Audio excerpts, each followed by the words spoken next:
మొన్ననే శ్రీశక్తి మా ఆడబిడ్డలు ఈరోజు జల్సాగా ఎక్కడికి పోవాలన్నా ఎవరికి అడిగే పరిస్థితి లేకుండా బస్సు ఎక్కితే నేరుగా ఎక్కడికి కావాలంటే అక్కడికి వెళ్ళి ఒక దేవాలయానికి పోవాలంటే దేవాలయానికి వెళ్ళి అక్కడే ప్రసాదం ఉచితంగా పెడతారు, భోజనం కూడా ఉచితంగా ఉంటుంది, దేవుడు కూడా ఆశీర్వదిస్తాడు, మళ్ళీ తిరిగి వచ్చే పరిస్థితి వస్తుంది.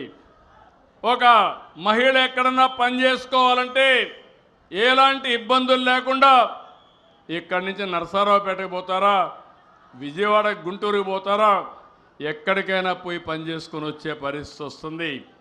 నేను ఎప్పుడు మా ఆడబిడ్డలు నమ్మాను, నాకు ఒక నమ్మకం, అందుకే డాక్రా సంఘాలు పెట్టాను. ఆడబిడ్డ సంక్షేమం కోసం ఆడబిడ్డ సంరక్షణ పథకాన్ని తీసుకొచ్చాను. ఆ రోజుట్లోనే 5,000 మీ బ్యాంకులో అకౌంట్ వేశాను. ఆడబిడ్డల కోసం అనేక కార్యక్రమాలు, పండుగ కానుకలు ఇచ్చాం, ఇంకో పక్క రివాల్వింగ్ ఫండ్ ఇచ్చాం. మీ అందరికీ ఎప్పటికప్పుడు ఉద్యోగాల్లో కాలేజీల్లో 33% రిజర్వేషన్ కూడా తీసుకొచ్చాం.